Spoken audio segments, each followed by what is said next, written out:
Welcome to the Nasty Labs podcast, legally the best podcast. We're part of the Tokyo Beat Network, and we're the podcast from game studio Chuhai Labs, where we talk about games, game dev, Japan, and whatever else comes up. As always, we're your hosts, Kinsey and Mark. I'm both of them.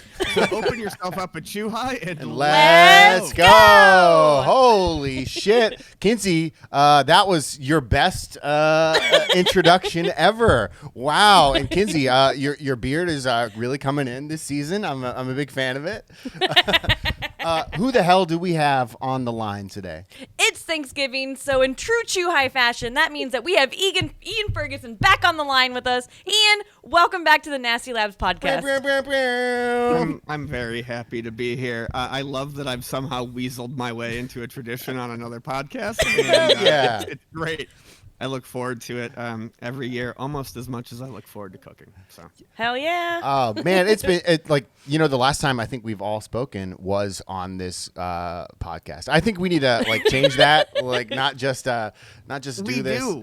Yeah, I kind of disappeared from Twitter, and that was kind of like a common bond. It makes things easy. Yeah. But I'm using Discord more now, and I think Discord is kind of a nice alternative.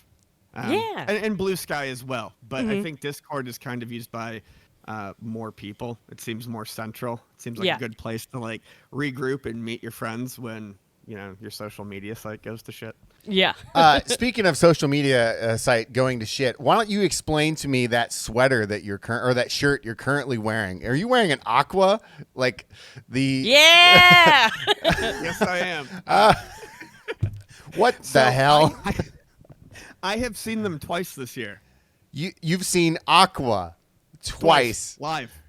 Wait. Okay. They're playing live again? Well, I guess in a way they kind of have to because of the Barbie movie, so they're relevant again. Oh. So I get that, but I also didn't know where they were even together. Okay, so here's the deal. To go through aqua, why not? Yeah. Vani, my wife, loves aqua. It's always been one of her bucket list bands to see. Okay.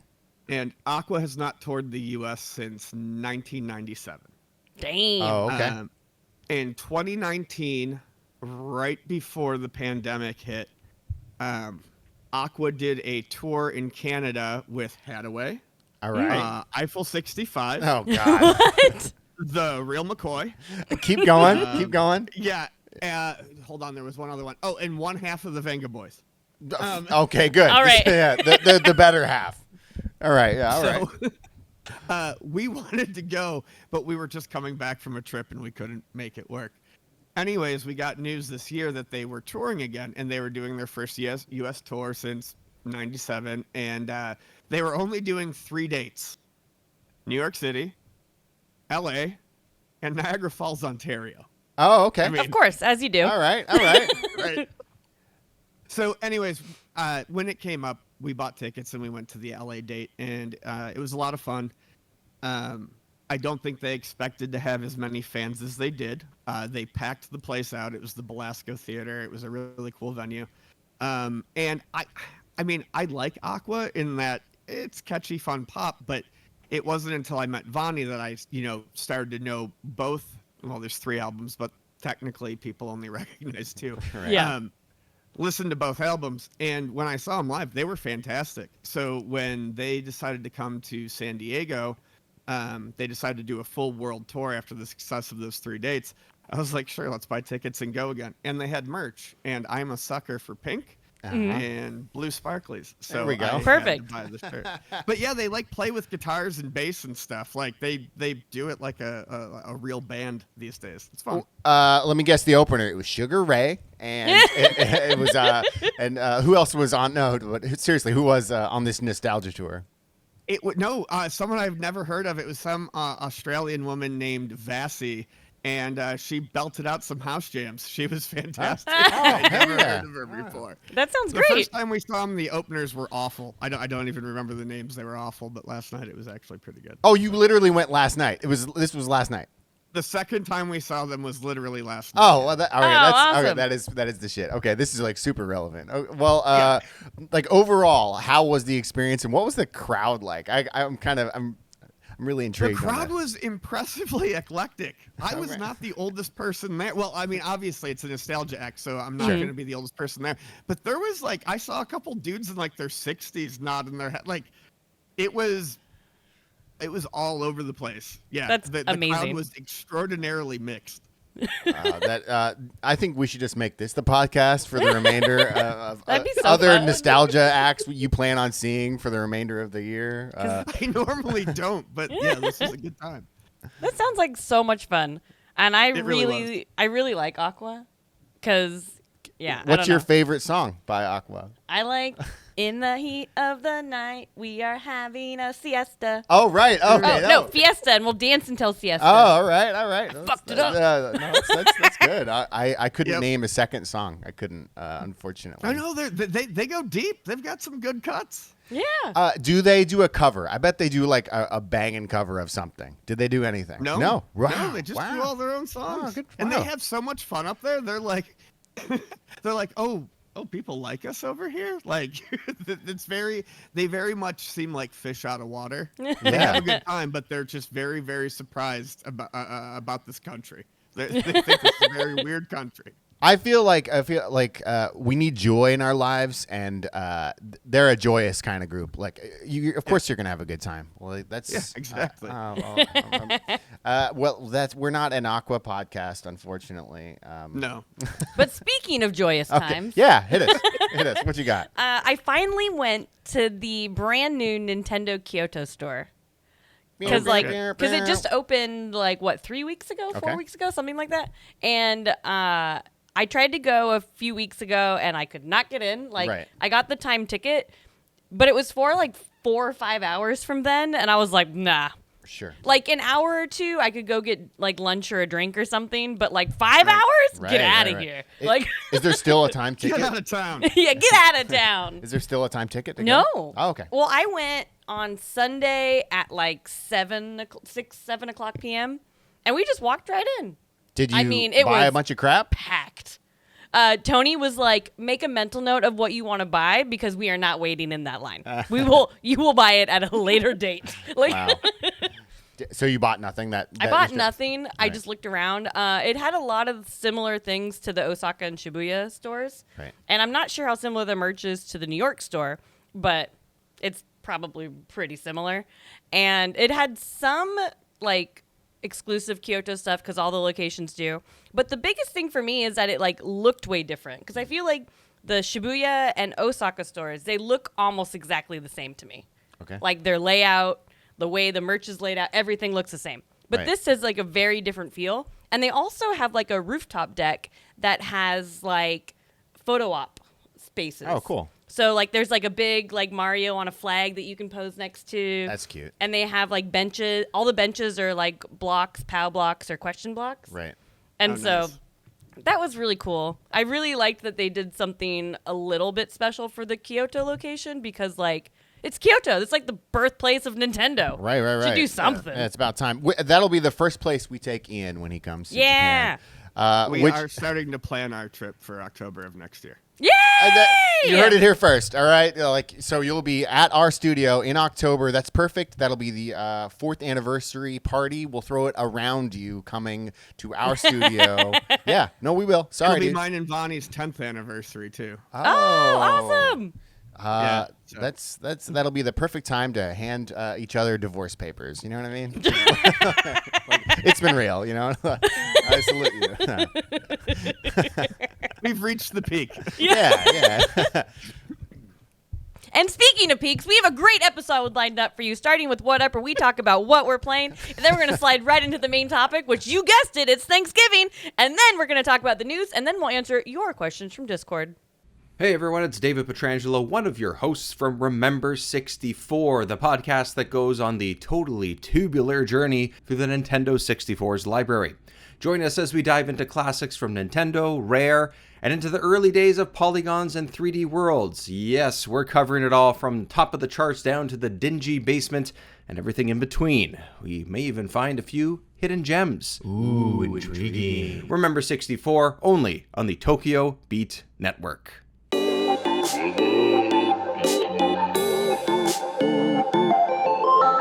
And now it's time time for whatever we talk about, what we're playing, and the tradition I made up 60 episodes ago. There we go. Is that guests go first. Ian, what are you playing?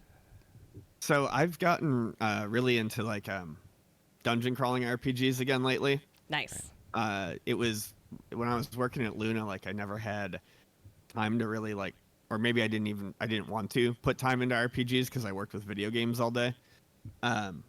But the past couple months, I've just kind of been staying in and chilling and going back through my back catalog and, finding games I can sink time into. So I've been playing Undernauts on the Switch, which I just found out about 2 weeks ago. It's a dungeon RPG that takes place in 1979 Tokyo. Ooh. Oh, cool. And you're part of like these raiders, this mining corporation that goes underground and you find like energy and treasure there. And that's like the basic description of the game. And I'm like, oh yeah, that sounds great. I definitely want to play that. And then you buy it and it's like this extraordinarily like horror themed RPG about fighting the 7 deadly sins. Oh, sick. I feel like those are very different things. Yeah, I'm having a lot of fun with it, but it's definitely taking quick turns that I was not expecting. And then the other thing I've been playing is Digital Eclipse, who did like the Atari 50th collection and whatnot. They put out a remaster of the first Wizardry game. From 1981. And Cool. they gave it brand new graphics and everything. It's really nice looking, but it still runs on Wizardry as it was on the Apple II. Holy so crap. The game is horribly broken. And Right. like the game these days in modern times is how quickly can you break it and how do you want to break it? It's really less about playing it straight as you would have, because that's extraordinarily difficult. Not a lot of fun. Yeah. So yeah, it's all about like, after all these years, decades, people know how to break the game, and it's like, let's see how we can do that with prettier graphics. So, Nice. When you say break, you mean like find all the exploits and like level up faster sort of deal? Like yeah, like if you keep re-rolling constantly at the beginning, you can get up to like 22 additional like skill points to put in instead of the average like 8 or 9. You just have to be willing to keep rolling forever and ever and ever. And then there's like certain parties that are very much like overpowered. right. And there's certain enemies that through, I don't know, bad programming, or maybe they were intended, there's certain enemies that will give you way more experience in gold than other enemies. So the game becomes grind and find those specific enemies. And there's, a whole lot of ways you can grind to skip floors and just get to the 10th floor. And yeah, it's kind of fun to take a game apart like that. So I can't say I've played a Wizardry game, but I've played all the grandchildren. I've played the Etrian Odysseys, and I've played like would I be at home? I think you would find it fun to play, yeah, because you've played all the games. I mean, Wizardry, to not to put too fine a point on it, it really was like the start of what we know as RPGs. Even JRPGs use a lot of the same terms. Wizardry got hugely popular in Japan, kind of as an offshoot. So yeah, if you've played the Etrian Odyssey games, I think you would have fun going to it and seeing. You'd be amazed at how much there is in there and how much it is similar to the games of today. Right. But I do think Etrian Odyssey is probably the finest example of that kind of game. As much as I like other ones, you have played the best there is, in my opinion. I see. Kinsey, do you have much experience with these like super old school? No, really the only dungeon crawlers I've played are in the like SMT series. Okay, So, that's like- that's Yeah. very much similar. That is that kind of game. Yeah, So- and like I remember I tried playing Etrian Odyssey, the first one when it first came out, because like the graphics were hella cute and I really liked the way it looked. And then I started Yes. playing it and I was like, ooh, it's yeah. not a Kinsey game. No. It's got a really, really good Yuzo Koshiro soundtrack too. Like Yeah. the soundtrack for that game is amazing. But yeah, even when I go back to the first one, I love it. But it is interesting to see how the Etrian Odyssey series let quality of life enhancements kind of creep in to make Yeah. it just a little less hardcore, it's entirely too brutal for most Yeah. people. Like level caps and every time you buy an item, it's more expensive than it was previously. So when it comes to Wizardry, how did Digital Eclipse, what kind of stuff did they improve?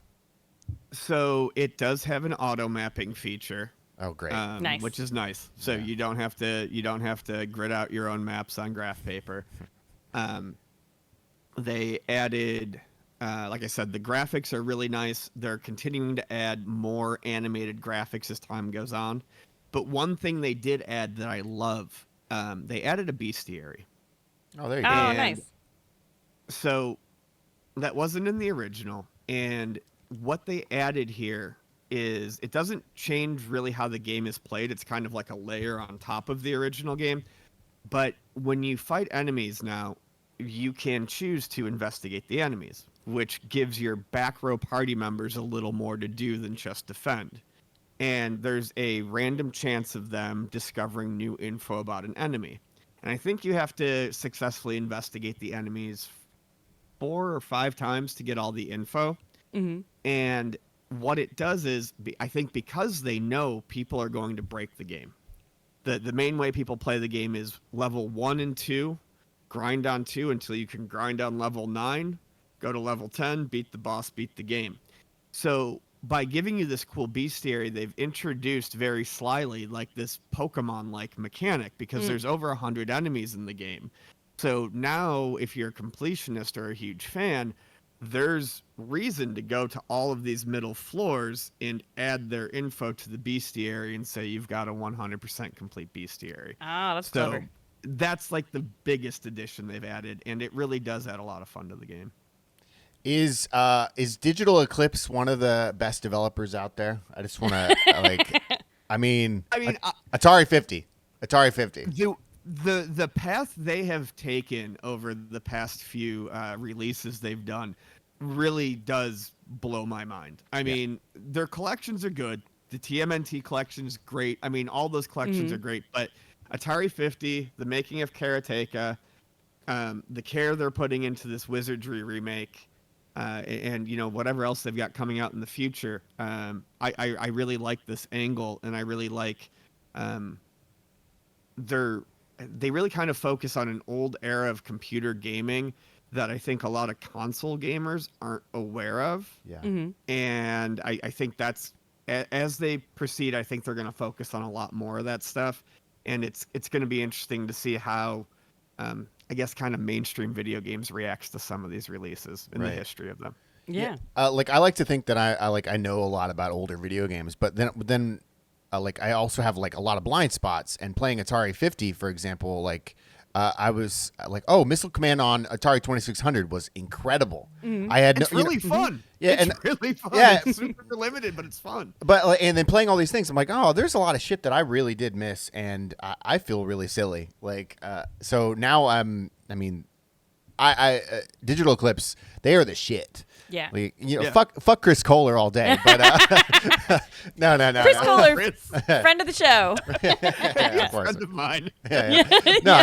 Same. Yeah, of course. Yeah, he's been on our show twice now. But the only other returning person, I think. So will you play through the entire game, you think?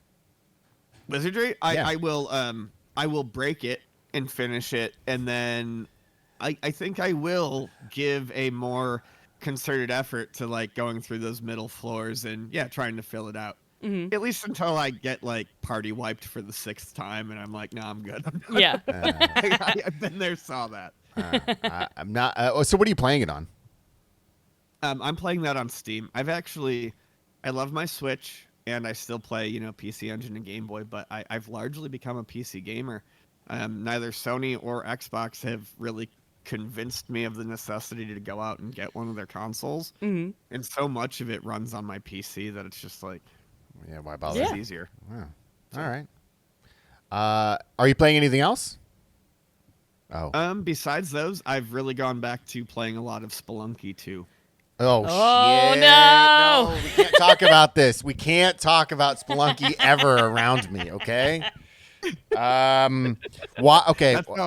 why are we back on Spelunky 2? Because Spelunky 1, it's a perfect game. We all can agree that it's the perfect game. And I think currently I'm sitting at 150 hours on Spelunky 1 just on my Switch. Like, that's how many. Why are we back on Spelunky 2? The hardest game ever made. Just because I love it. I've been playing a lot of procedural generation stuff. That is my favorite kind of game. I love roguelikes and stuff like that. And I was just going through some of them. Jupiter Hell is another one of my favorites. It's essentially a Doom roguelike. I was playing, what's it called? I'm so bad with names. It's right here. It is the Rogue Legacy 2. I've been playing a lot of that one again too. But as I'm playing them, I'm like, I just started thinking back to how perfect I think Spelunky is. Yeah. And everything, and no offense to any of these games, I every time I started a run on one of these, I was like, but I could be playing Spelunky 2. Yeah. Yeah. Yeah. So I've been playing a lot of Spelunky 2. So I stink at that game. I'm terrible at Spelunky 2, but I'm not good at it either. I'm a near master. I bet I'm in the top 100 of Spelunky 1. Nice. But the level between me and the absolute masters is unfathomable large. They are in the millions. You know what I mean? But it just comes down to infinite patience. Yeah. Ugh. Okay, I've never beaten Spelunky 2. Have you beaten Spelunky 2? No, I rarely beat video games. Yeah. Okay. I don't beat much of anything, but I will sit there and play it forever. All right. I might have to go back to Spelunky 2 just because you're saying to do so. I have a tough time, though. It's so hard, and Spelunky 1 is so perfect. So perfect. Spelunky 1 is perfect, but I do like... I mean, honestly, I do like the Spelunky 1 but more aspect of Spelunky 2. And it does get harder quicker. Yeah. But I don't think the later levels are necessarily that much harder than late levels like Spelunky 1. It's just Spelunky 1 definitely starts, or Spelunky 2 definitely starts off a little bit more aggressive, I think, because they assume if you're playing part 2, you've played part 1 and you don't need it to be easy early on. Yeah. Still genius. I'm not saying it's not genius. Just Spelunky 1 is a perfect thing. Kinsey, what are you playing? I am playing the Mario RPG remake on the Switch. Oh, and I was really excited to play this because it's a game that I never played as a kid because I was always a Genesis kid. I was never a Super Nintendo kid. I've never played it either. Yeah, so there's this whole library of games that I just don't have nostalgia for. I never played, none of that. And so when this came, when I saw this in the Nintendo Direct a few months ago, I was just like, now's my time. That's one I've always been like, Kinsey, why have you not played this game? Because it sounds like you would like it. It's very Secret of Mana-esque. So, except for the fact that it's turn-based battles. Yeah. What you mean thematically? Yeah. It gives me the Secret of Mana feels, even though it's not the real-time battle. But I have gotten 2 of the 7 stars. Okay. So I'm not that far. How far is that in hours? I mean, how many hours have you put in? Maybe 3? Oh, okay. 4? I don't know. I'm looking forward to playing it. I've never played it either. Yeah. It just looks so lovely. I got, right off the bat, though, I did get very upset. Because, do you know how it has the, active battles where you have to, do the timing button thing when you do an attack? So I didn't understand what the timing was at first. And then if you go to the help menu and in the tutorial, it says, with the right timing, you can do this. I'm like, what does that mean? What's the right timing? Is it before the exclamation point? Is it after it? Is it during it? Because there's a little exclamation point that pops up. Right. And so for the first 30 minutes, I was like, Tony was getting upset with me. But every battle, I'd be like, I missed it. I missed it. I missed it again. I missed it. I'm like, what is it? Why? The tutorial is just with the right timing. And I'm like, that's great for you. Each player has a slightly different timing. That's why they say with the right timing. Yeah. But that's annoying. Right? It feels good once you get it. It feels okay. real. Yeah, it's like really Right. intuitive once you get. There it is. Oh, like Yeah. You're not gonna get it in the first 5 minutes. It's sort of like it's like high level play. You know, Yeah.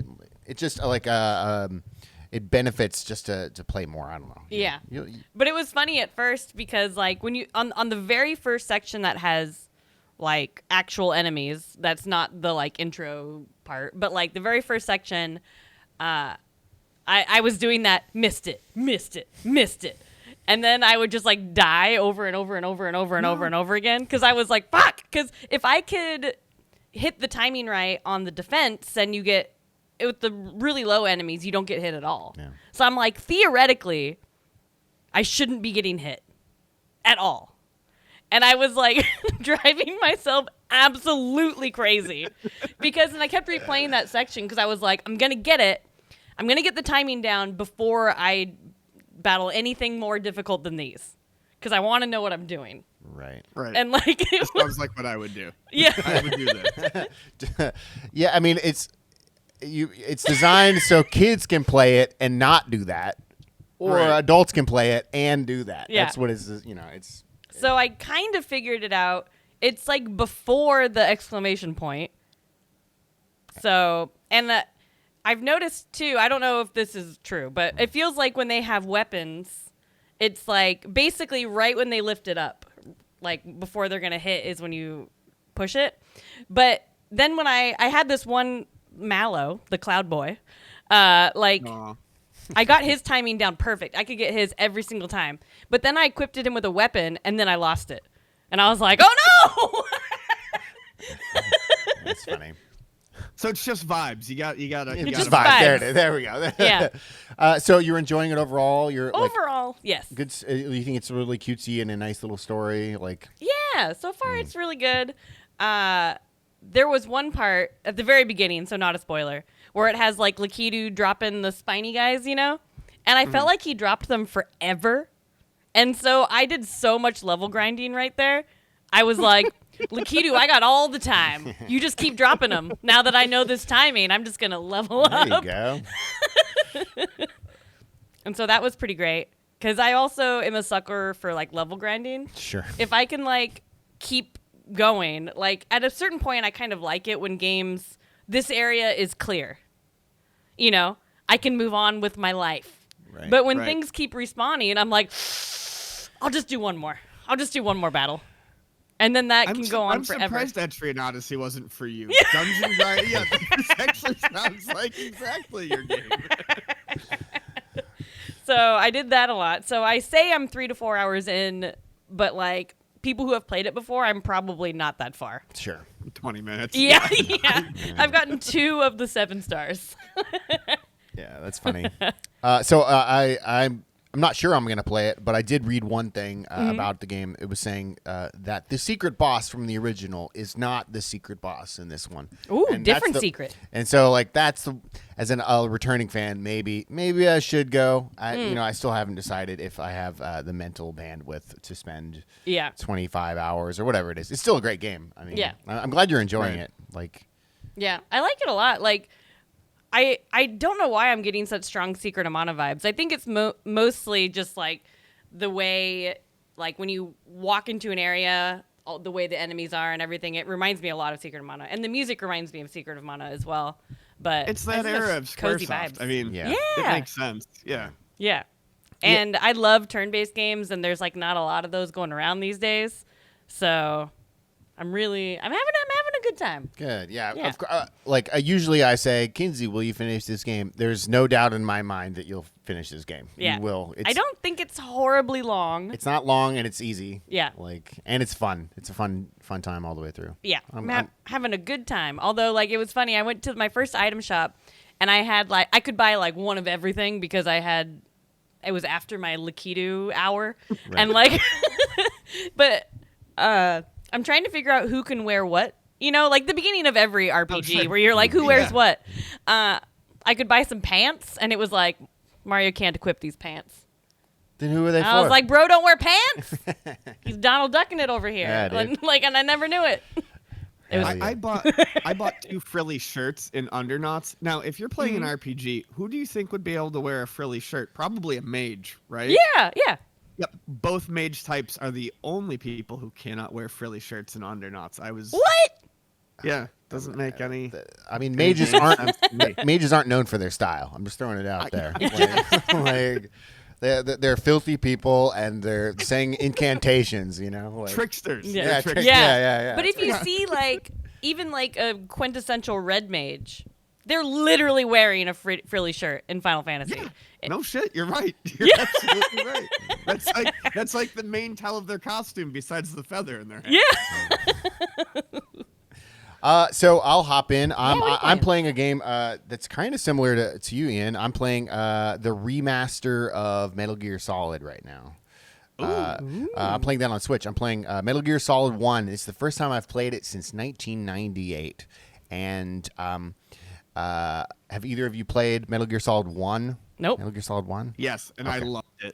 It was about as far as I went with the series, but I loved that game. So I've only played Metal Gear Solid 1 and the later PSP Peace Walker game. There's the only 2 I've played. And a lot of people say, "Oh, Kojima wants to be like a filmmaker." That dude is a filmmaker. that game is a movie. Like it's so incredible, and I'm just in awe of a game that came out in 1998 and how it's better than most games now, and just every camera angle is the best movie I've ever seen. And I didn't know this existed. Yeah, I didn't either. I just opened it up. I'm like, what the hell is this? And I think it came out like 2 weeks ago. I want to play this now. You can. It's. I don't know how they separate it, but it's the Metal Gear Solid collection, and I believe it's like the first collection is 1 plus the original games, Metal Gear and Metal Gear 2, or Solid Snake or whatever that one is, and it also comes with the expansion games, VR missions, and it's $19 for like 8 games. Nice. And I love VR missions. That's so much fun. VR missions alone is worth the ticket of admission. Yes. Like that VR missions is so good. So even if I don't finish Metal Gear Solid, I will go to VR missions because that's just a blast. Highly recommend it. I'm not sure I'll play the other packs. I don't. Are they good? I don't even know. Like maybe I should. Like I watched someone play Metal Gear 2 and it looked like a lot of fun, mindfucky and all that. 3, I think, is like people are divided on it. I know 4 is just supposed to be basically like a long movie. Right. Like he basically is just a movie maker by that point. Right. That's the only one I've played. I can't tell you, but 1 is worth it. I will go and play that again. It is incredible. Like I'm the controls are a little fiddly and they are a little dated, but if I can get over that one part, it'll just be a blast, like an absolute joy. Hello, it's your trusty Chew High Labs Discord moderator Dan Gorman, and I'm here to tell you to play this shit. Neophyte is a mini-action roguelite with a chaotic spell-slinging hack-and-slash-combat. If you're like me, someone who got addicted to Vampire Survivors, you're probably always buying your share of $4 or $5 auto-shooting survival games looking for your next fix. I was a little unsure about Neophyte because it looked very simplistic in terms of its arena-based gameplay, but I've been really happy with it. It's not exactly an auto shooter, but it does have that same kind of horde-based vibe of Vampire Survivors.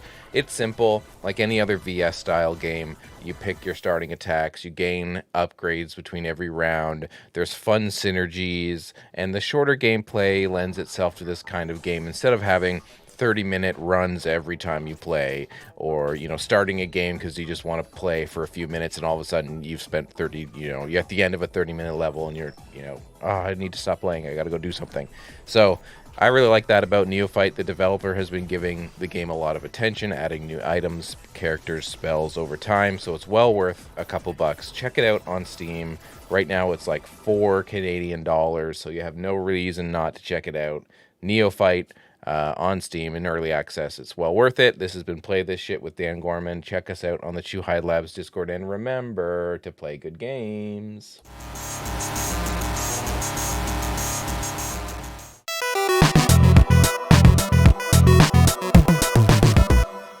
And now it's time for our weekly topic, which is, of course, Thanksgiving. Thanksgiving. Gobble gobble. And Thanksgiving is all of one of our favorite holidays, so we come Yes. together every year. Every year. This is our Friendsgiving, Yeah. That's what, even though there's no food. yeah, we should change that for next year. All right, That makes a good podcast. You want to listen to me eat mashed dude, a giant potatoes? turkey leg. Yeah. Get the microphone up to the mac and cheese. Oh yeah. Yeah. Oh, God, This I is hate now an that sound. ASMR podcast. Right? I hate that sound. Mac and cheese specifically. Oh God, it's the worst. It's the worst. Oh yeah.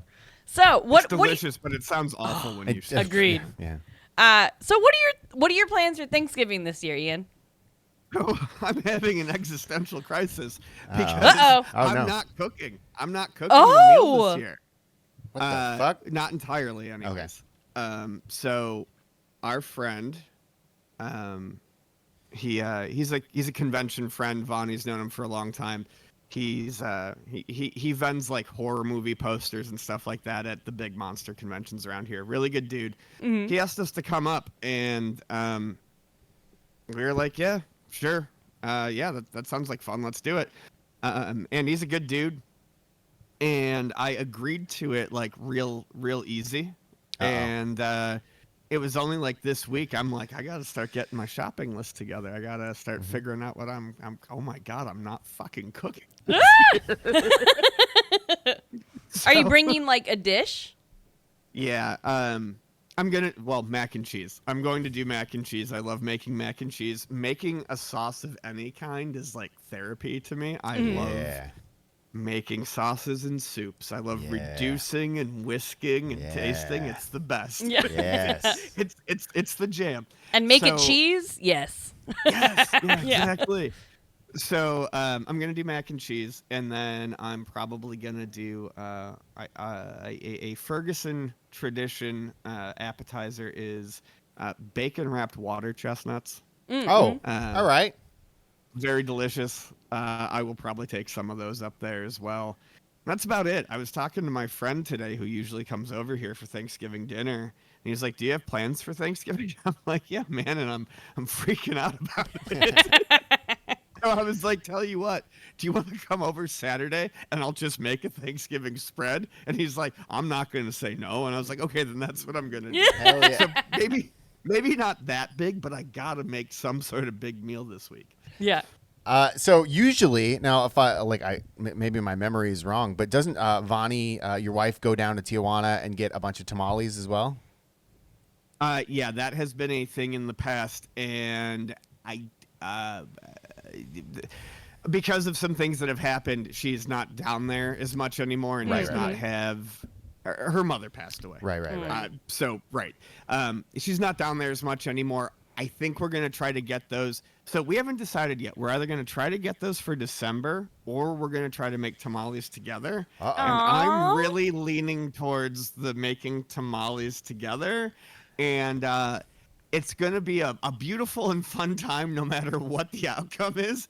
But I am not confident in my ability to cook them, and Vonnie does not really know about making them. She hasn't made them in ages, so it's gonna be. It's gonna be a comedy, I think. It's not gonna be. comedy. It's not gonna be a damn comedy. You're be gonna be awesome. like it's what? It's masa, it's lard, and it's great ingredients. See, like it's gonna be delicious. Yeah. Right. I feel like that's one of those things that you've got to make a few times to kind of Sure. like. That's true. That's a really like especially masa. It's a making it by feel thing. Yeah. So it's gonna take a few iterations, I think, to really nail it. You're gonna nail it on number 2. All right, it's gonna be Okay, super. maybe number Yeah. 2, but Yeah. not number 1. Yeah, maybe not number 1. It'll be too moist or something like that. But the second one is gonna be absolutely perfect. I appreciate the confidence. Well, yeah, because you're a cook and you're like a good cook. Like, Thank come you. on now. Like, this motherfucker has like a podcast about food. All right. Yeah. It's mostly about smoking, but it's also about food. But yeah. So this year, last year, I believe you went and you ate wild fungus up in the desert. Is that? Yeah, shit, I did. Yeah. Yeah. Is this a similar time? So that was 2 years ago. Oh, I shit, think. man. That's okay. Yeah, that was when I made the alligator sausage stuffing. That was really good. It was so good. Oh my god. Literally, my friend was like, "Here's alligator sausage. Do something with it." And I was like, "Give me 30 minutes to think, and I'll figure this one out." No, not this year. The guy we're going to see barely drinks, and whenever he does, he sends us pictures of himself like 2 beers deep and very wasted. Yeah. So this will be a nice trip. It'll be fun. Yeah. That's awesome. What are you two doing? I saw something about you. You had a Friendsgiving? Yeah, so I had my first Japan Friendsgiving, and Okay. it was great. There was like, I don't know, 10 of us, and we Nice. like all brought dishes, and like it's Japan, so it's kind of hard to get some ingredients. Like, Yeah, I'm so excited to hear about like what Yeah. what was there, because I'm curious as to what you can do with what's out there. yeah, so we ended up not getting a turkey because we went and Costco was completely sold out, and they're like, "Bitch, what's wrong with you? It's not Christmas." Right. Like, they're like, "Who wants a turkey now? That's weird." And Well, apparently a lot of people wanted turkeys. because they were sold out. Yeah. And Right. then she was like, "Okay, we're gonna do a whole chicken and just present it like a turkey, Sure. you know." And then my friend went to like 3 butchers or something and was like, "I just want a whole chicken," and they were like, "What? Why?" You know? And apparently that was difficult, but she finally got one, so we got a chicken, and it was Nice. great. And I was responsible for bringing dessert, so I brought. So every year in the U.S., I make a pumpkin cheesecake. And that's like the one thing I can make that's pretty good. And so I was like, obviously, I'll just bring that, you know? But first of all, we couldn't find canned pumpkin. I Or- had a feeling that's where this Yeah. is going. Or Yeah. pumpkins in general. Right. And like, and I've heard tell of people finding canned pumpkin at certain import stores, but they didn't have it when I went. And so what Tony did, he got a kombucha? It's like a squash. It's it's effectively a pumpkin. It's effectively a pumpkin. It's a little the different. green ones. Yeah, the Yeah. green ones. Yeah, they taste very similar. I've Yeah. had it. Yeah. So he made pumpkin puree for me to put in there. And then, like, we got all the spices. We were able to find all the spices that we needed to do the quintessential, like, pumpkin pie, like, spice. And cream cheese, easy to find. That was fine. Well, not easy, but, Going through every Really? ingredient. Not Yeah. easy? like, some regular grocery stores won't have it, but most of the, like, specialty ones will. Right. So it's easy to find. But the sticking point, which I did not expect, was the graham cracker crust. Oh, So I wanted that to make makes sense. That's graham a- cracker that's crust, and like no graham crackers. You could buy them on Amazon, but they were like $30, and I was like, I'm not doing that. So I was like, somewhere's got to have them, because like it's kind of like the end of camping season right now. So in my brain, I'm like, s'mores, you know, not a thing. Right. But marshmallows are, like, roasting marshmallows on a fire when you're camping is not unheard of here. But just Okay. not the graham cracker part. So I was like, the night before, it was like 7 or 8 p.m. and I'm still at grocery stores the night before the Thanksgiving dinner. And I finally got animal crackers. Oh shit, that's a pretty reasonable. Yeah. Yeah. suggestion. Yeah, so That's I got animal ingenious, crackers. Yeah. And I made the crust exactly the same way I would make it with graham crackers, just with the animal crackers. And it turned out perfect. Nice. It was Go. amazing. There you go. Ingenuity. That's so good. I was a Yeah. little bit worried at first because when I got the crust out of the oven before I put the filling in, like, it was like very like puffed up. Uh-oh. And I was like, ugh! You know, I was like, maybe like pop it a little bit and let it settle down. And then it was fine.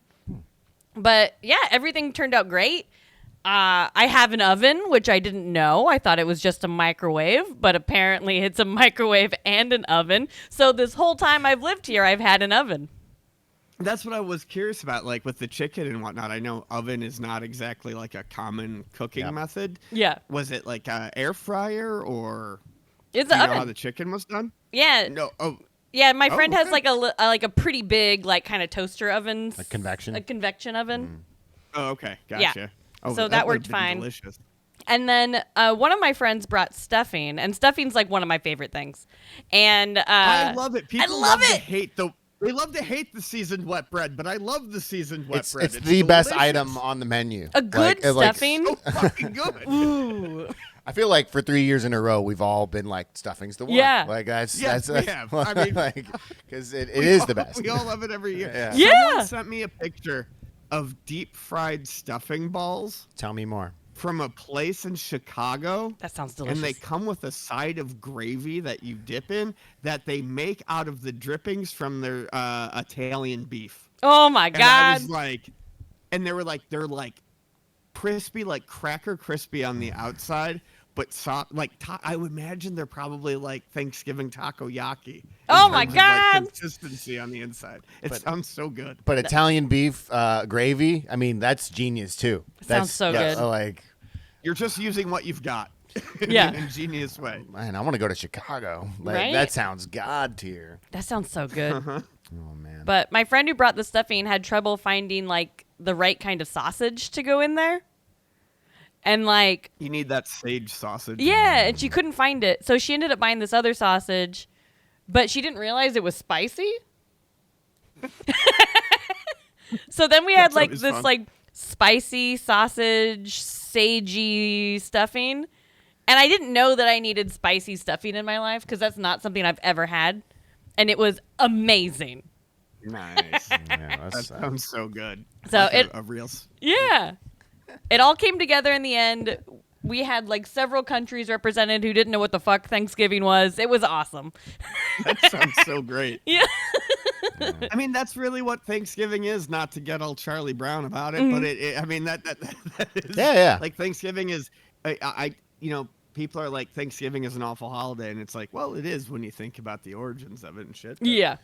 I've turned it into just hanging out with my friends and eating food. Yeah. That's And, what it is for us too. That's it. I mean, like that's And that can't be bad. Yeah. All holidays started with someone being either crucified or someone, you know what I mean? Like all holidays Right. started horribly, but we've over time like turned them into something lovely. And Yeah.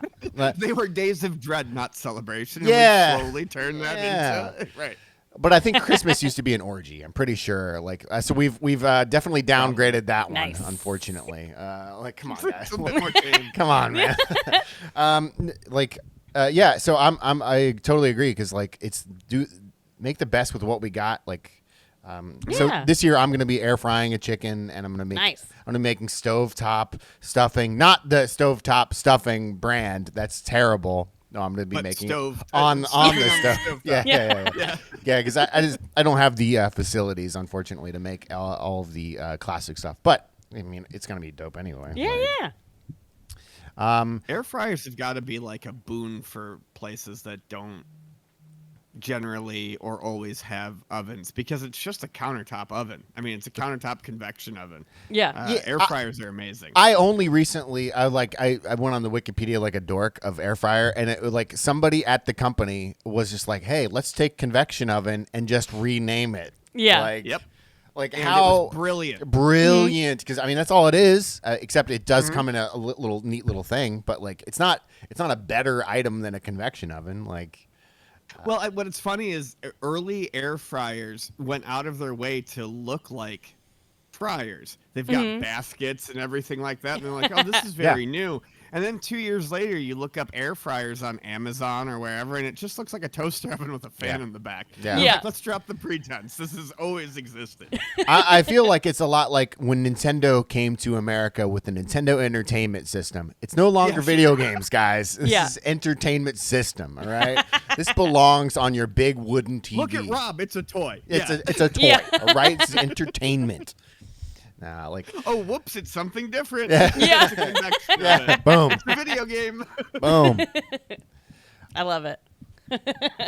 And we actually had a few Thanksgiving questions from our listeners. Uh-oh.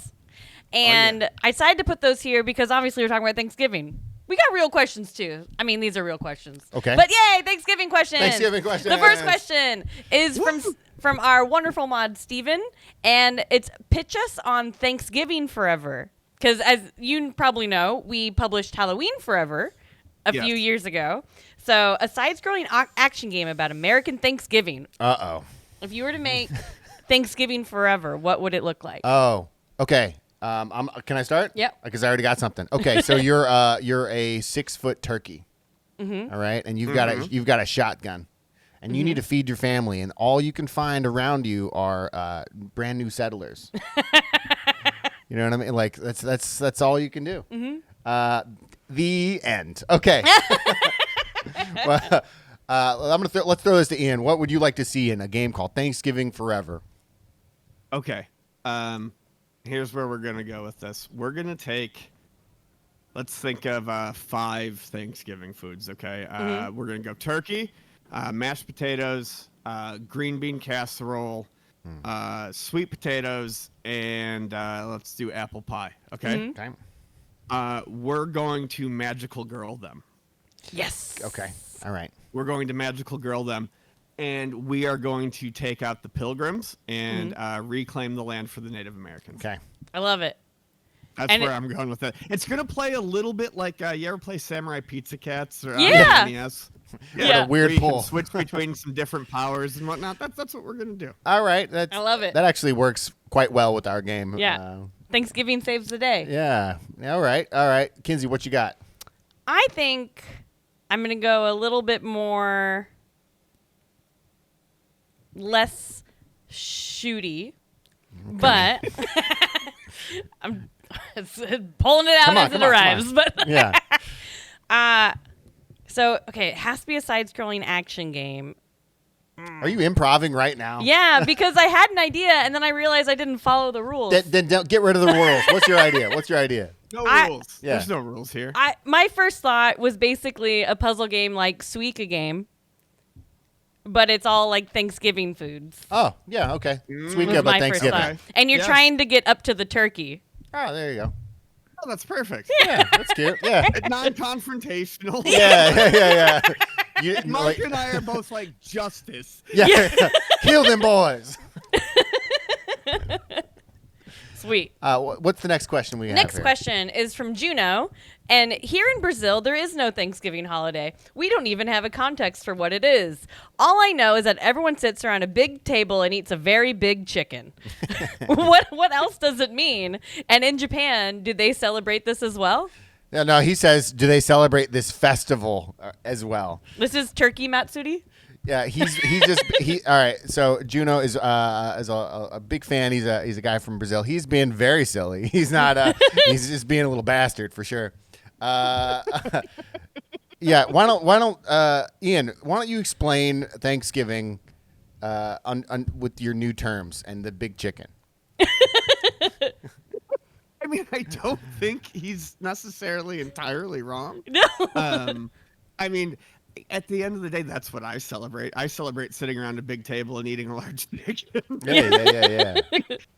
I mean, Thanksgiving in the U.S. is ostensibly about the Pilgrims landing at Plymouth Rock and having a real peaceful dinner with the Native Americans, and everyone's very happy about it. Right. Which that's 100% how it happened. Also, there's a lot of talk at Thanksgiving time about cornucopias, and I have never seen a fucking cornucopia. Has anyone really seen a cornucopia in real life? Is What that the it? thing on your table and there's like stuff in it? Like, Yeah. I don't know what the hell that is. Like, It's like a French horn with vegetables coming out. what is that? Every time I see one, it's like a big bugle, like a big Yeah. corn snack. That's what I want it to be, but it's never that.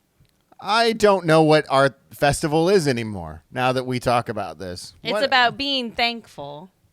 Thankful. Yeah, we went around the table at our Thanksgiving and made people say what they were thankful for. What were you thankful for? I was like, yay, I'm having a Friendsgiving in Japan with all these wonderful people. Thankful. Thankful. I'm And- thankful for the Nasty Labs podcast. Aww, and we're thankful for you and that you'll come back on for a third year in a row to talk about Thanksgiving. Actually, when he comes back on, he'll literally be in this nation. And so Yeah. maybe we should actually have a Thanksgiving, or Aw, early Thanksgiving. Early Thanksgiving. We could just do an early. God, that would be so much fun. You could have 2, maybe even 3 Thanksgivings in one year. Yeah, think about Incredible. that. I'm all for it. Yeah. And our last Thanksgiving question is from Cupcake. The people want to know, when are we getting the Curse to Golf Thanksgiving DLC, and what would it include? Next week. The ball is now a turkey egg. The club is now a turkey leg, and I'm gonna sit this one out. I do like the club being a big turkey leg. That's great. That was honestly I'm glad we're all on the same page. That's my first thought. I like I've never that. even thought about turkeys having eggs. Do turkeys have eggs? Yeah, I mean, they're they probably birds. do. I would assume they're birds. They're not mammals. No, I feel like they're a weird mammal bird. I have never in my life thought about a turkey egg.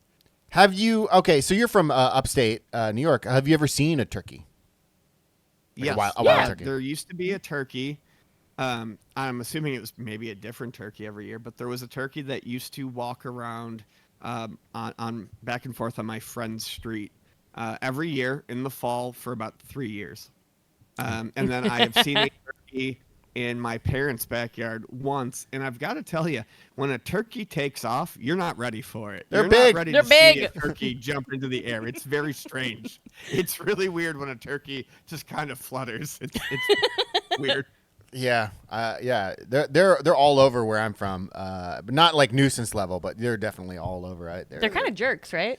They're just loud. Yeah. I mean, they're pretty. Can you make a turkey noise?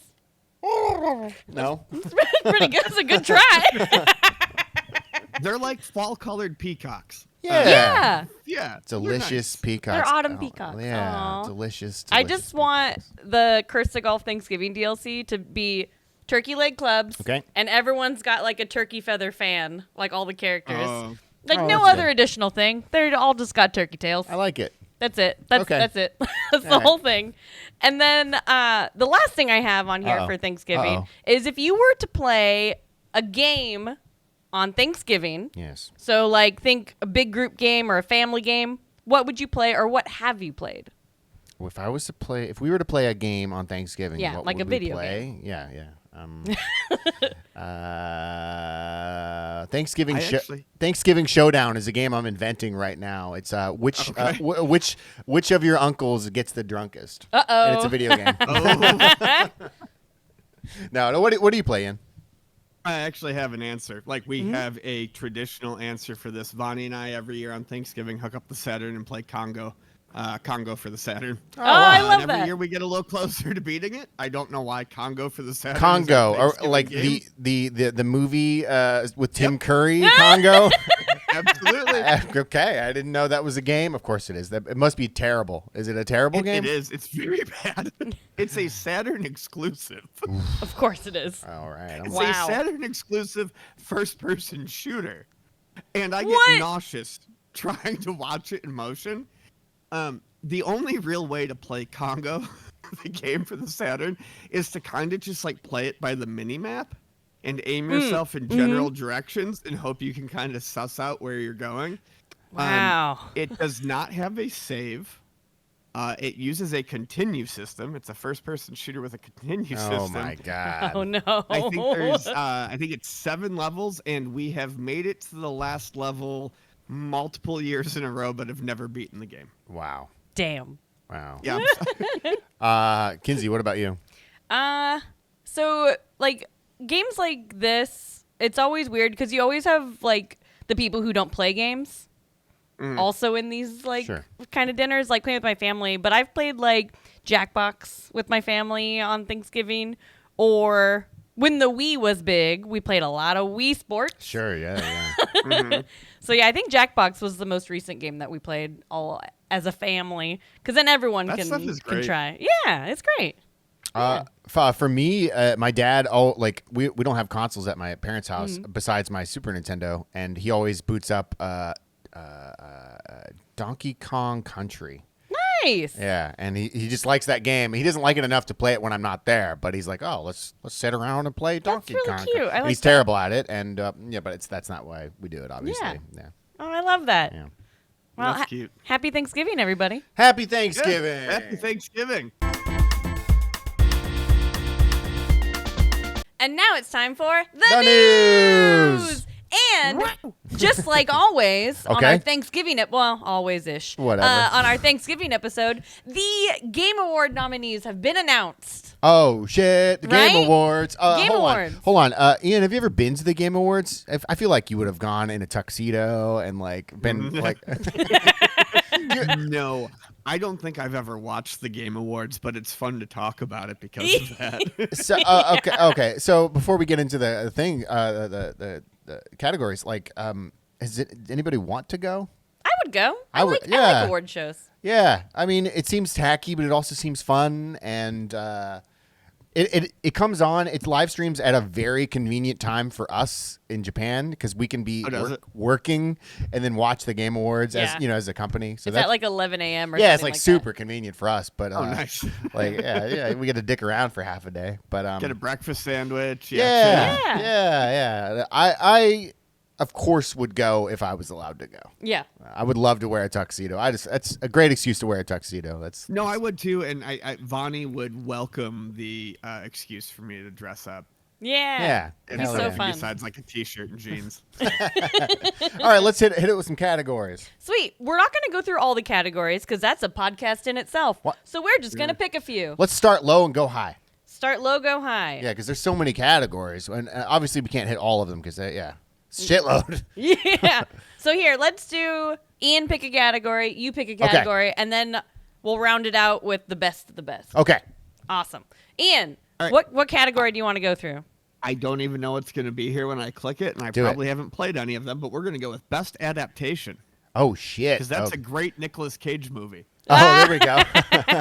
Hey, that's a Best good pull right there. adaptation. Is that Charlie Kaufman movie? Best. Yes. All right, so here we are. Adaptation, I had no idea what this means. It means an adaptation of a video game into a different media. Yeah. And this year, it's entirely video. That's kind of annoying. There's no like comics or anything else. Right. Yeah. Weird. So we have Castlevania Nocturne. Mm-hmm. We have Gran Turismo. We have The Last of Us. We have the Super Mario Brothers movie, and we have Twisted Metal. Oh, I didn't see that Twisted Metal. Oh, that I need to see that one. Yeah, I have not seen that. I'm gonna be the basic guy here, and I'm just gonna say Super Mario Brothers movie. I did not watch Nocturne. Mm-hmm. I liked the first 2 seasons of Castlevania and did not really like much more than that, so I don't think I'd love Nocturne. Gran Turismo, I actually kind of want to see because it's based on a true story. Right. Oh, that's Based cool. on it's based on a dude who got a shot at actual racing based on his performance in Gran Turismo. So that could actually be kind of neat. Last of Us, I like depressing stuff, but I don't like depressing stuff stretched out across multiple seasons. Yeah. Yeah. So, yeah, probably not that one. Super Mario Brothers movie. It was a colorful good time. I didn't love it. I didn't hate it. It was fun. I'd put it on in the background again. And then Twisted Metal. I can't believe that they revitalized Twisted Metal without a new game attached. That's right? wild. Wild. What are we doing here? Which is like, how are you building up hype for a Twisted Metal show in 2023 without a new game? I think the last one was on the PS3. Yeah, Wow. I think so. Wow. Okay, so what do we think? Super Mario Brothers movie is my call. What about you? I think The Last of Us is going to win.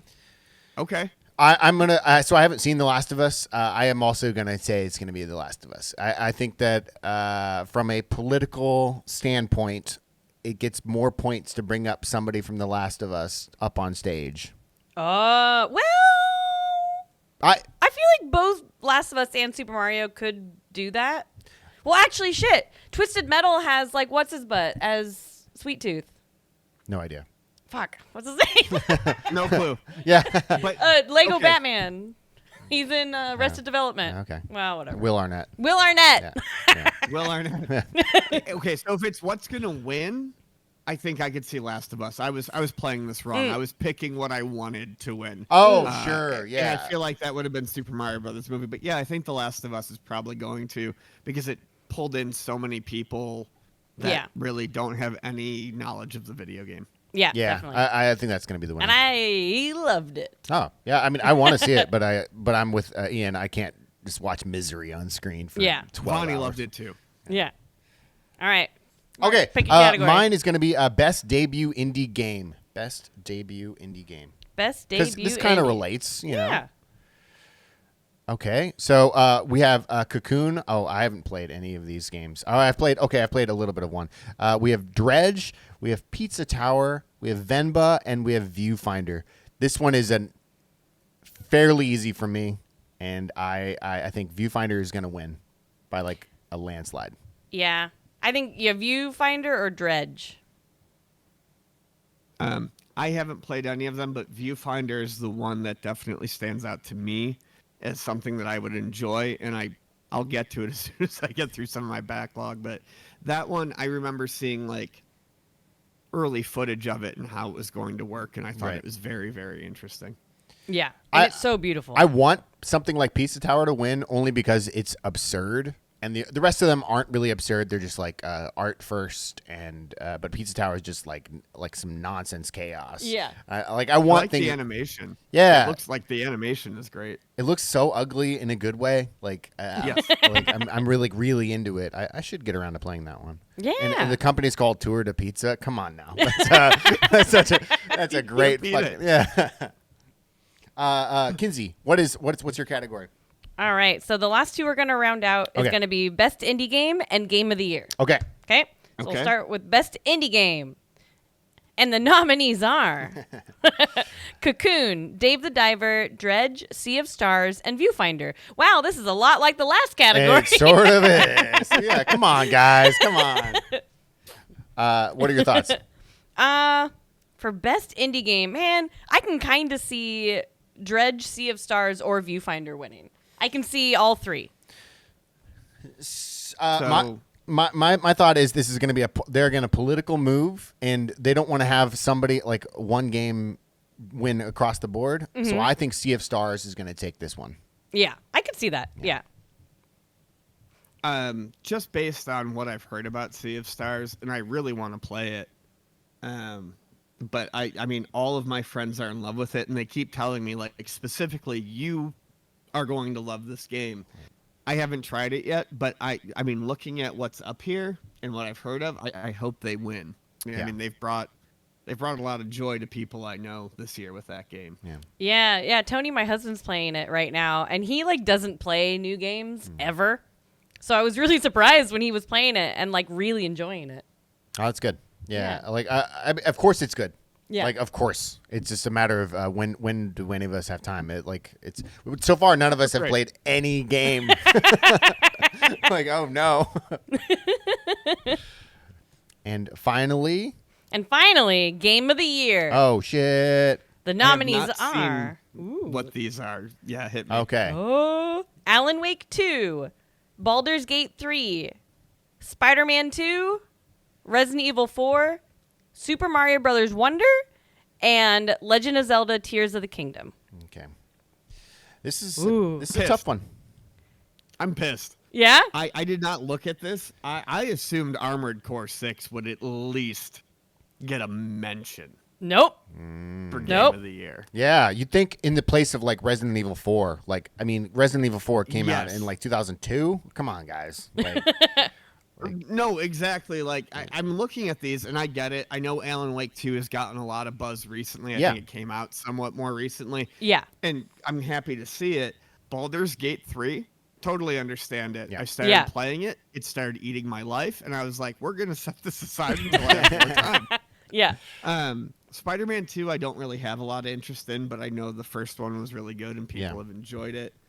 Super Mario Brothers Wonder was fantastic. Yeah. I only didn't bring it up on this podcast because what left is there for people to say? I'm Yeah. sure we've all talked about it. yeah, Yep. yeah. And then Tears of the Kingdom.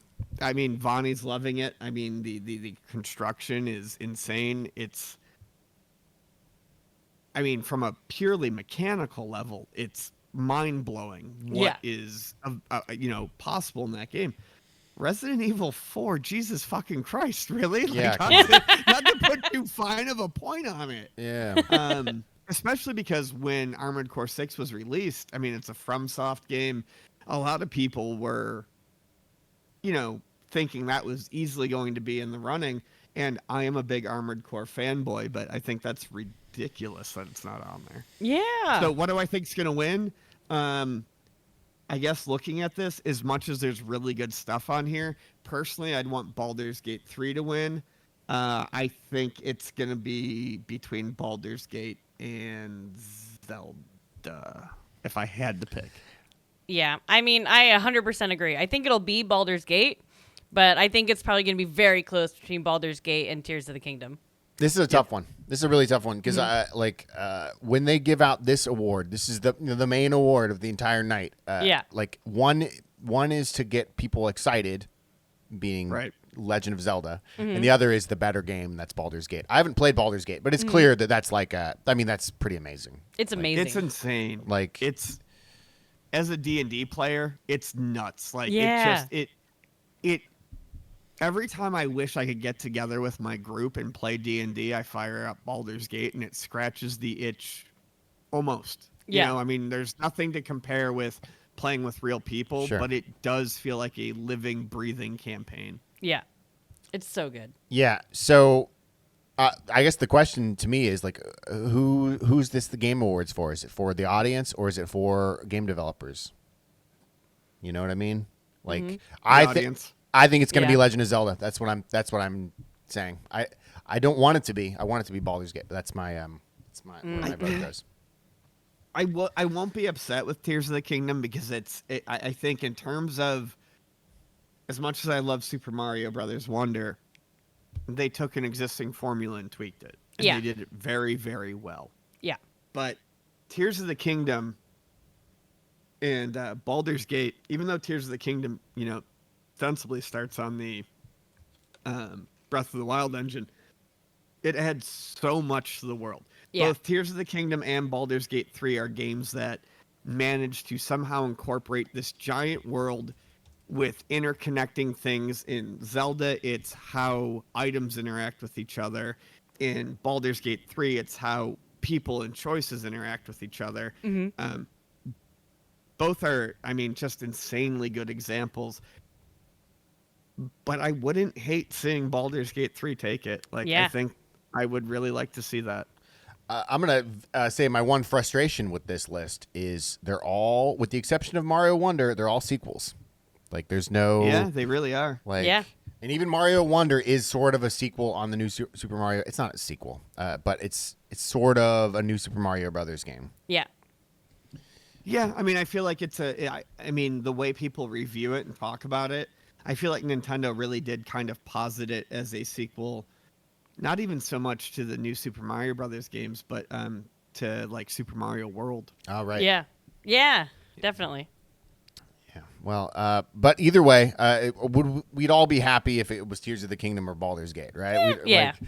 Yes. Is there any game that we would have liked to have seen on there? Armored Core 6. Armored Core 6, yeah. Yeah. Sure. I know. Okay, sorry. Kinsey.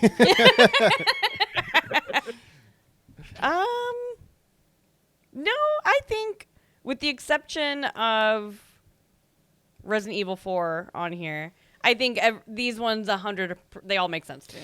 Yeah, and I don't know if you guys recall on the I believe we did it on the first Friendsgiving podcast, but we introduced my new award, the Spelunky Award.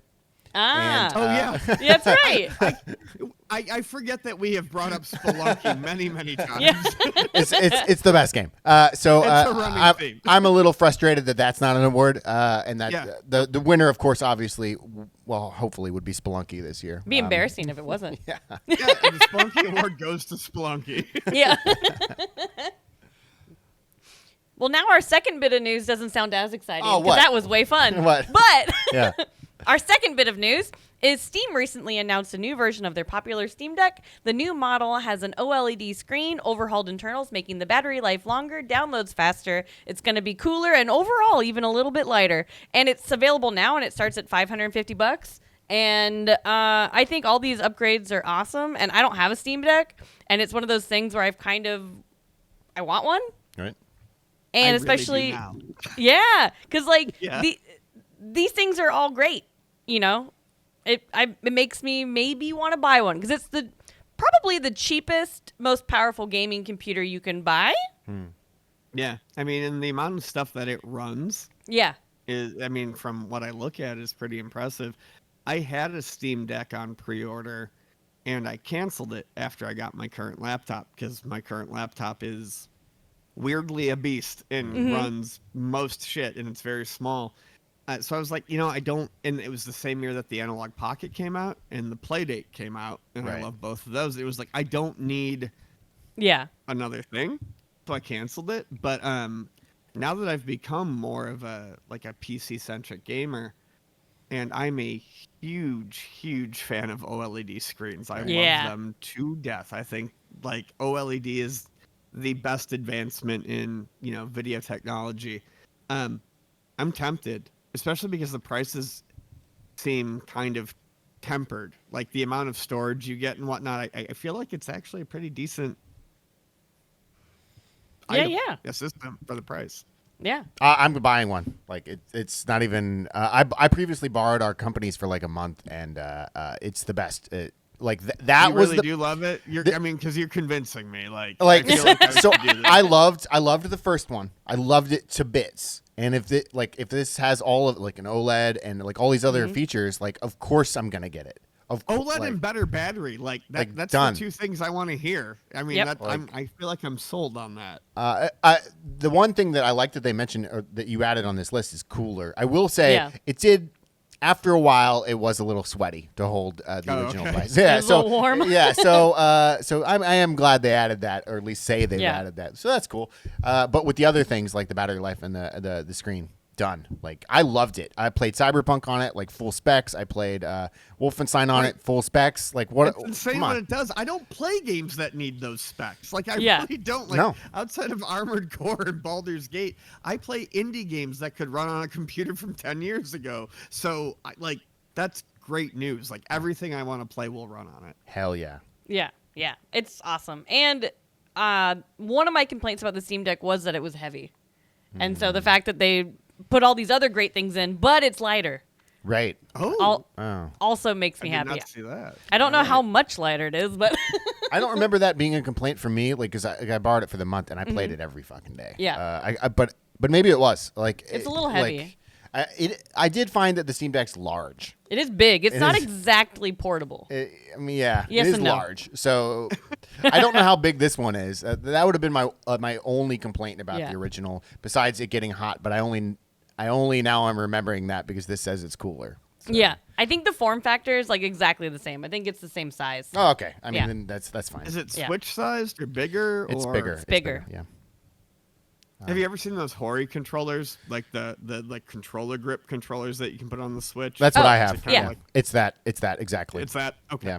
I actually don't. I have those on my Switch. I don't like those at all. They're so giant. But I only like them for Monster Hunter. That's literally the only thing I use them for. oh, because the back paddles on the. No, just because you're constantly messing with the shoulder switches, Oh, okay. so they're just a little bit bigger and easier to hit. But That's it. true. That's true.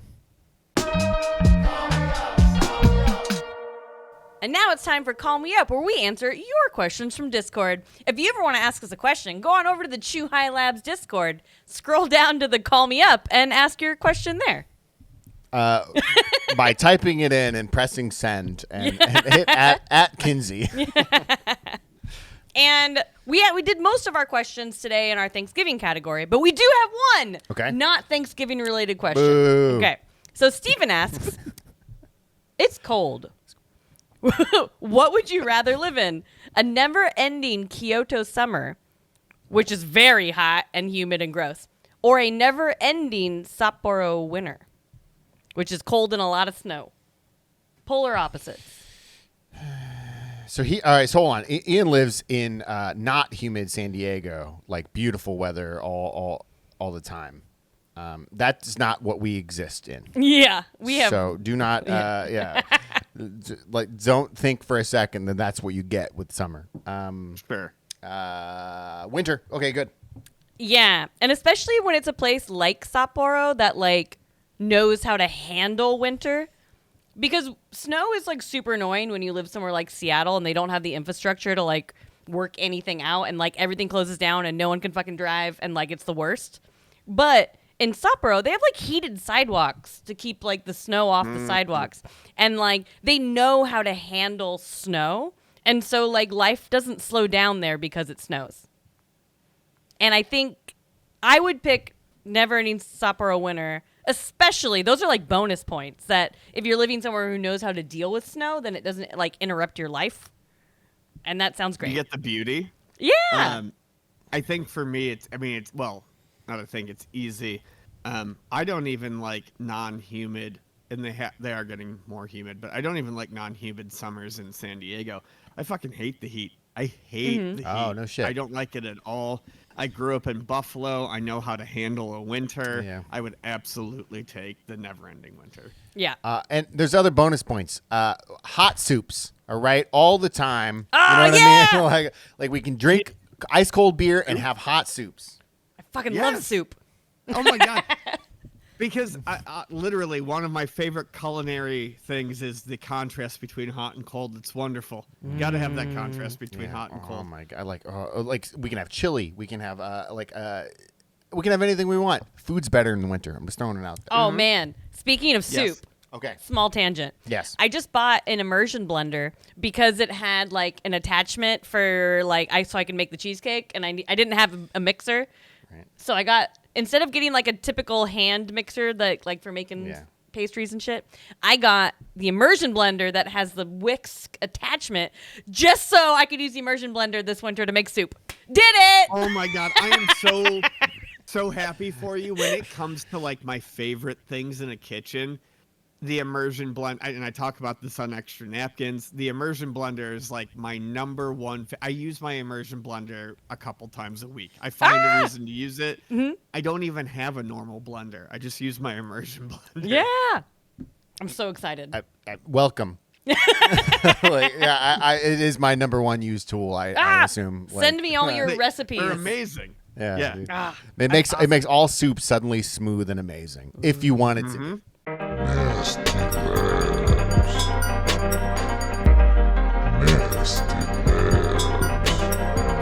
And that's all the time we have for today. Thank you so much for listening. And Ian, thank you so much for joining us. You're welcome. I wouldn't miss it for the world. Hell yeah. Yay! Yeah, we actually only sent him a message last week because we like forgot. And we're like, oh, fuck. fuck. Oh, this is an important time of the year. God damn it. Well, it's okay because I responded. I was like, yeah, Tuesday is fine. And then 8 hours later, I was like, oh my God, Tuesday is not fine at all. Not Tuesday. So we made it work. Yay! And as always, Carve Snowboarding is out right now on the Oculus Quest. Halloween Forever is available right now on the Nintendo Switch eShop, and you can buy Curse to Golf on pretty much all platforms. You can still buy our merch, I think. I think there's still some left, but it's your last chance. Go buy our merch at theyeti.com/ChuHighLabs. And Ian, where can people find you on the internet? You can find me on Blue Sky at ianferguson.bsky. Whatever it is. App, I'm not sure. Figure it out. I'm on Twitter, not very often anymore, at GrapeAidFade. However, I stream house music mixes every week, 1 to 2 times a week on Twitch. You can find me at PXLSICLE Awesome. on Twitch. And I am... my friend John and I are doing Extra Napkins. You can find us anywhere fine podcasts are purveyed. Extra Napkins is a food podcast, but it's adjacent. We talk about a lot of things, and that's really where my heart is right now. And I also do the CUPodcast still with Pat Contry every month or so.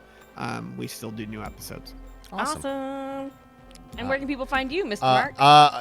Twitter, I guess. Twitter.com/TheHenryDemos. Kinsey Bork. Where can people find you?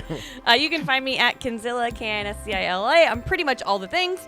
And you can find Chew High Labs at Chew High Labs on pretty much all the things also, I guess. And as always, huge thanks to Tokyo Beat, Thanks to all of you for listening. You are legally the best, and we'll see you in 2 weeks. Bye. Bye.